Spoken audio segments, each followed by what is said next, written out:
Being productive should not feel like wrestling a bear every morning. If your life requires superhero willpower, your system is probably broken. The goal is to make doing the right thing feel weirdly easy. By the end, you will have a simple productivity system you can steal today. No 4 a.m. routine, no fake hustle, and no pretending you are a billionaire CEO. Most people are not unproductive because they are lazy. They are unproductive because their day is designed to steal focus from them. So the first productivity hack is not a hack at all. It is removing the things that make focus harder before you start. And the first one is the thing people love defending. Do not build your productivity around borrowed energy. For some people, caffeine becomes less like a tool and more like permission. They start because the drink or tiny escape button finally told them they can. The same idea applies to nicotine, scrolling, or any quick hit you rely on. If you need something just to feel normal, it is quietly becoming the boss. It means your productivity should not collapse when one thing is missing. A better trigger is something harmless and repeatable. Use music, a timer, or the same workspace to tell your brain, work starts now. That is powerful because the next system removes even more willpower. Your second job is to stop fighting your phone like it is a fair opponent. Social apps are built to pull you back whenever your brain gets bored. So relying on discipline alone is like using a paper umbrella in a storm. The smarter move is to automate the boundaries. Use app blockers, website blockers, screen limits, or focus modes during work hours. Pick the hours when you want to build your skill, edit, study, or work. Then make your worst distractions annoying to access during those hours. This matters because beginners usually wait to feel focused. And here is where most productivity advice gets backwards. You do not need a more complicated routine. You need fewer decisions before the important work. What should I do first? Where should I work? Can I check one video first? By the time you answer that, your brain is already tired. So make the start boring.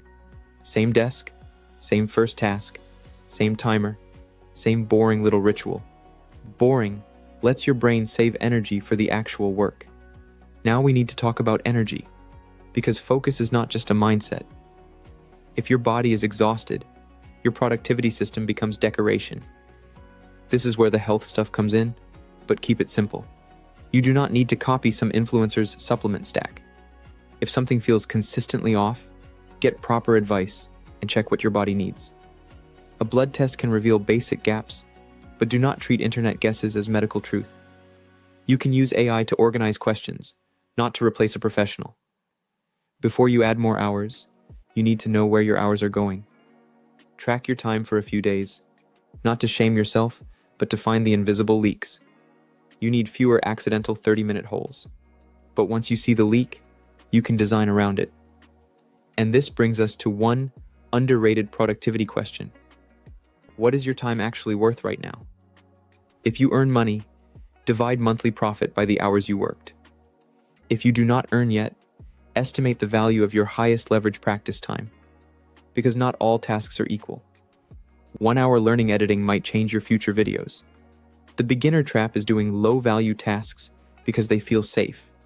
Planning feels productive, research feels productive, changing your setup feels productive.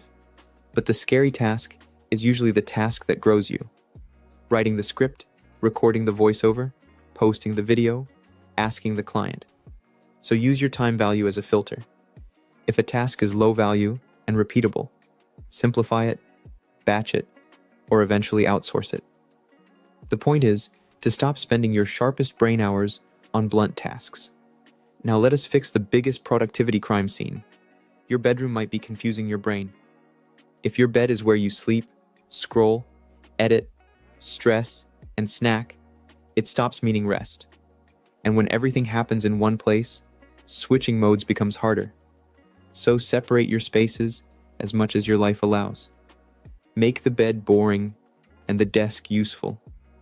Your environment should quietly tell your brain what mode you are in. This is why sleep deserves more respect than productivity gurus give it. A tired brain does not become heroic because your to-do list is ambitious. So here is a simple sleep switch. Instead of only using an alarm to wake up, use one to start bedtime. It tells you to shut things down before your brain gets weird and stubborn. Then tomorrow, Casper wakes up with a battery that looks personally offended. It is a boundary around tomorrow's energy. Speaking of energy, your body needs more than sitting and thinking. They train hard, sleep badly, skip cardio, ignore mobility, then wonder why they feel cooked. A better approach is variety.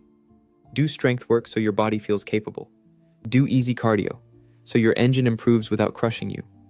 Do harder play or sport sometimes so training feels alive. Do mobility so your body does not feel like a rusty folding chair. The point is to have enough energy to actually do your work. Because productivity that destroys your body is just debt with a nicer name. Now we get to routines, where people accidentally build a prison. Most beginners think a massive morning routine will fix their life. Keep your routine small enough that you can actually repeat it. Pick 2 habits that make the biggest difference for your mind. For many people, that could be journaling and meditation. Journaling gives your thoughts somewhere to land.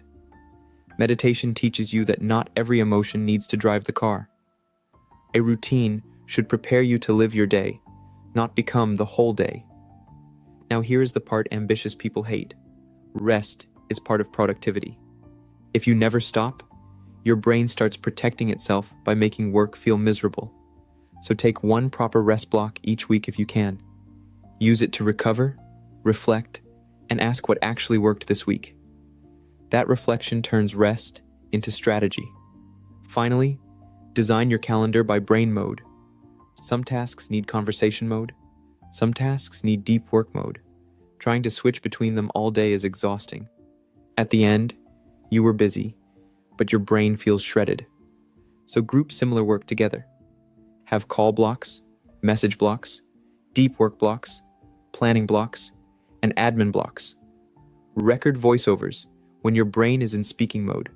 Write scripts when your brain is in thinking mode. This reduces constant mental gear shifting. And when the gears stop grinding, work starts feeling smoother. So productivity that feels illegal is not magic. It is not waking up as a different person. It is building a life where the right action is easier than the wrong one. And you organize your calendar around how your brain actually works. The mistake is thinking productivity is about forcing yourself harder.